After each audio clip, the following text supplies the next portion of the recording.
bahay po, magluto po ako ng creamy chicken curry. May nag-request lang po ng isang kaibigan. Tindihan ko po ang kalang.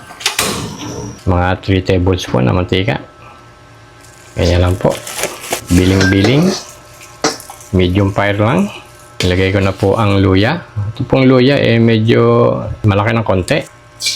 Kailangan ng ganito kalalaki. Salat. Hintayin lang magbigay ng aromatic flavor yung luya. Yan, okay na yan. Lagay ang bawang. Mga 5 pirasong bawang. Dinikdik, kinadtad. Ganyan po. Haluin. Hintayin magbago ng konti. Yan, okay na. Nagbabrown na ng konti. Sibuyas. 2 piraso na medium size. O kaya isang malaki lang. Hintayin lang mag-change color yung sibuyas. Yan, pwede na po yan. Ang manok ko pong ilalagay, mga 1.3 kilo. Ito po yung manok. Hinugasan ko na. Haluin. Ito pong manok, pag hinugasan nyo, mas mainam. Lagyan niyo ng 1 tablespoon na asin at 1 tablespoon na suka. Lamasin ng konti bago po banlawan. Para mas mabango po pag niluto nyo yung manok. Takpan ko muna. Palabasin ko lang yung juice ng manok. Mga 3 minuto hanggang 4 na minuto. Buksan ko na. 4 na minuto. Haluin ko ulit. Ilagay ko ang 1/4 teaspoon turmeric. Pasipa ng lasa. 2 tablespoon na curry powder. Ito po ang kailangan.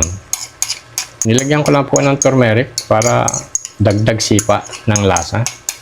Pwede naman pong wala yan. Haluin ng dandahan.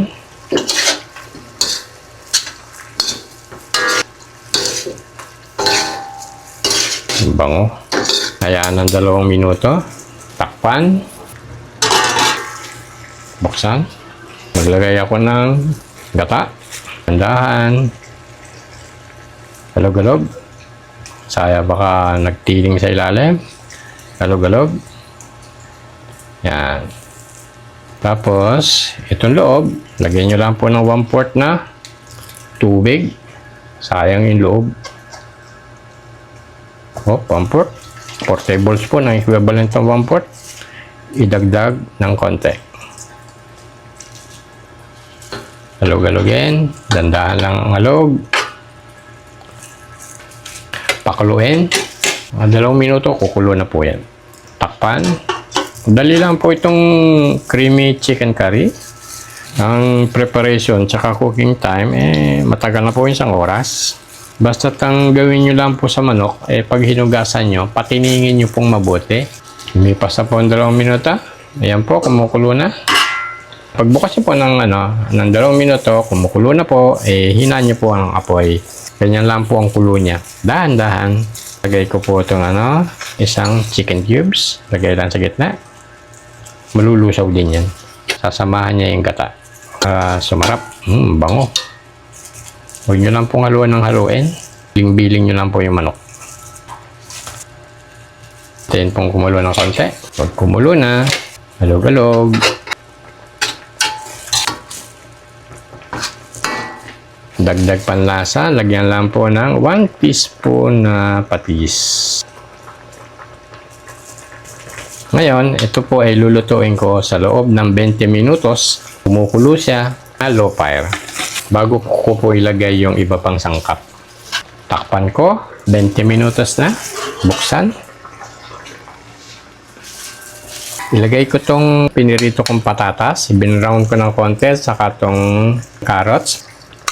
Lubog lang. Hayaan lang na kumulo ng 1 minuto pa. Luto naman na halos yung patatas sa kakon carrots. 1 minuto na. Buksan ko ulit. Taktakan ng 2 taktak na pamintang durog. 1, 2. Ilagay ang 1 pirasong bell pepper. Ganyan lang ang kalalaking hiwa. Ilubog lang ng konti. Luto na po ito. Titikman ko na lang. Kalat ko lang yung galog-galog para kumalat yung paminta. Nalagay ko na ang pang-creamy. Ganito lang po kalaki na ibap para maging creamy ang inyong chicken curry. Pwede pong wala, pwede pong meron. Lagay lang po natin. Kalat lang, ibuhos lang ng ganyan. Tandahan. Yan. Hayaan lang pong kumulo ng 2 minuto. Buksan ko ulit. Lagyan ko ng 1/4 na cheese. Any kind of cheese. Queso bar ang ginagamit ko. Ng Magnolia. Ito ang kasundo ko sa lasa. Masarap po ito. Balansyado po ang tamis, balansyado po ang alat. Kahit naamuin nyo, cheese na cheese. Yan. Kalat lang po.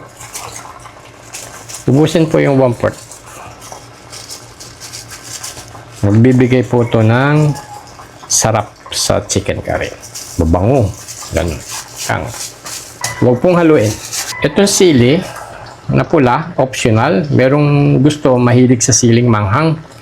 Ngayon, hindi ko po ito binyak para hindi po kumalat sa sabaw. Kung sino lang po may gustong kumain, pwede pong kumain ng isang sili, kumuha po ng sabaw, doon niya po durugin. Sila lang pong kakain ng manghang. Yung iba po ayaw ng manghang. Kaya ilagay ko lang po sa gitna.